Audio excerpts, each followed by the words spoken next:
And I don't understand how we ended up invading a country. Hey, can I call you Joe? Few people know more about leadership debates than Professor Alan Schroeder. This agreement is not about the goals for America.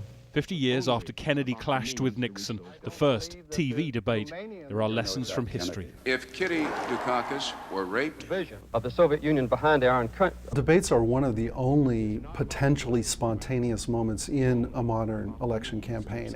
So for candidates, it's extremely risky. They don't like doing this. They try to minimize the risk with a lot of rules that protect them.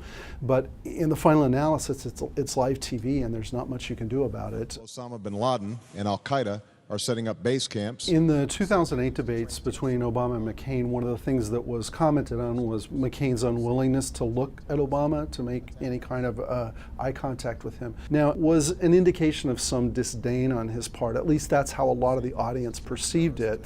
And it really worked against McCain. It really backfired on him. I would like to see Mr. Ford convince the Polish Americans. The audience is looking for some moments of honesty, and they're looking for this one opportunity where the choreography stops. Well, there were two presidential debates in 1984. In the first, Reagan had turned in a very poor, uncharacteristically poor performance, where he seemed to be meandering and doddering. And afterward, there was a lot of comment about whether he was fit to be president, whether he was too old or was losing his mind. So he comes back in the second debate. I will not make age an issue of this campaign. I am not going to exploit, for political purposes, my opponent's youth and inexperience. And it isn't just that Reagan was able to get off the laugh, but he takes this sort of drink of water, his kind of victory lap, and you see Walter Mondale on camera laughing, and the audience is laughing as well. And after that debate, no one ever raised that issue again of his age.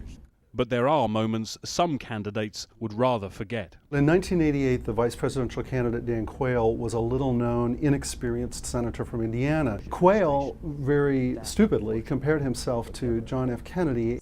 I have as much experience in the Congress as Jack Kennedy did when he sought the presidency.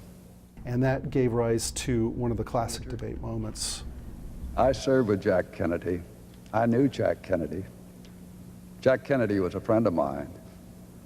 Senator, you're no Jack Kennedy. Poor Dan Quayle, I swear the day the man dies, that will be the lead on his obituary. A lot of what we're getting are the nonverbal cues. We're getting these little visual insights.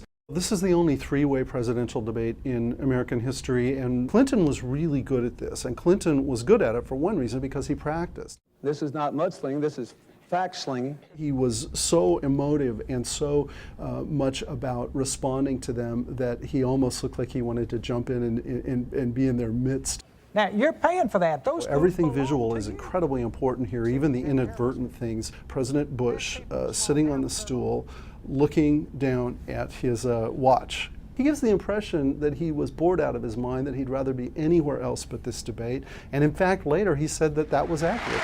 the Republican nominee and the Democratic. It's unscripted. There's nothing else like it on TV, and it's one of those rare occasions where you actually get to tap into the psychology of the candidates a little bit in addition to their politics.